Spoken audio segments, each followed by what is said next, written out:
I think a lot of, especially younger relationships or modern relationships, fall into this trap of quid pro quo. Like there's a checklist. I've done this much, therefore you Mm. need to do this much. And it kind of turns more into housemates trading off chores and, rather than being a relationship of love and support. And, what does it actually mean to be equally invested in each other's well-being? Exactly that. Exactly Just that. going to say you answered your own question. We have to care about each other and serve each other. Oops. And it's never going to be equal every single day. I remember one time this young couple came up to us, and the young man came forward, and his wife's beside him, and he says, "What's the ideal of a Vedic wife?" And I could see his wife rolling her eyes. Between the lines, I'm reading, "How can I control my wife?" Well, you can't control your wife. If you serve her with love and devotion, she will serve you with love and devotion. And that's what Srila Bhakti said unto us implying. It's this mutual reciprocation of service and love. It's natural. And sometimes we have this Vedic ideal that the man is kind of like the controller and the wife is, she's submissive, but she's not submissive in the sense that like she's your servant. Slave. Prabhupada actually, one time he said, if the husband thinks the wife is his servant, that is not very good.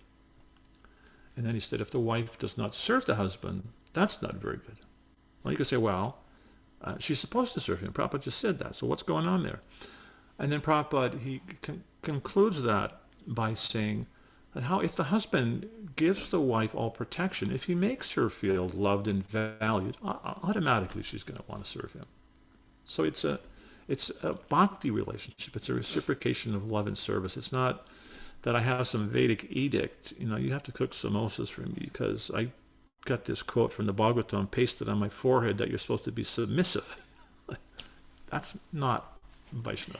I think it was Yadavara. He asked Prabhupada one time, should my wife should my wife, how do you say it?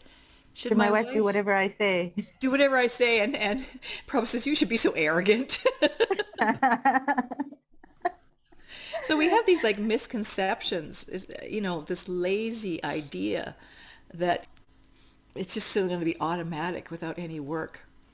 And I think if you really look closely at Vedic women, you'll see how nicely they just kind of like mold the husband, like the lady with the peanuts and the chimpanzee, They just know the art of doing it. Because the man, he comes and he doesn't know he should do this or that, or that you like it like this or that. And they says, oh, if you could just put that over there, it would make me happy. And if you could just do this and Yeah. give him a big hug and whatever. Next thing you know, he's all trained up, right? So, But we have this like fairy tale. If he loved me, he'd know. He doesn't care. He doesn't this. So it goes from both sides. He yeah. might come in with the wrong perception, misconceptions, and she might also have them. So how to get them both Yeah. on Yeah. the It's just like functioning healthy stage. the men may take this thing, okay, the men like to have the superior position, therefore I should be the controller and you should obey all my edicts. You should Being be a, so arrogant. yeah, but being a superior position, that can also mean that I'm making my spouse feel loved and protected. That I'm making her feel loved and protected in that sense It's of, always about protection. It's yeah, not about lording over. yeah. We have to take the Vaishnava Siddhanta. Yeah, Um, I think. there's a nice discussion between Raghunath Das Goswami and Sarup Damodar in Prema Vivarta, and Sarup Damodar asks Raghunath Das Goswami, what are the duties of a Grihastha in Varnashram? And the answer given by Raghunath Das is their duties are to accept those Vedic principles which are conducive to pure bhakti, pure devotional service, and their other duty is to diligently reject those things which are contrary to pure devotional service.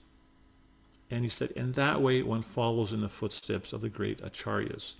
So we want to see, is what we're trying to do here actually cultivating a mood of bhakti towards each other being offered to the Supreme Lord.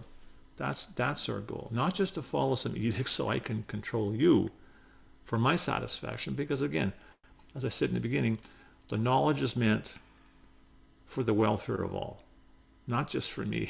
So it's very It's important to that have a proper footing in the understanding of Vaishnava theology, what the essence is. It's pure bhakti, what we're looking for.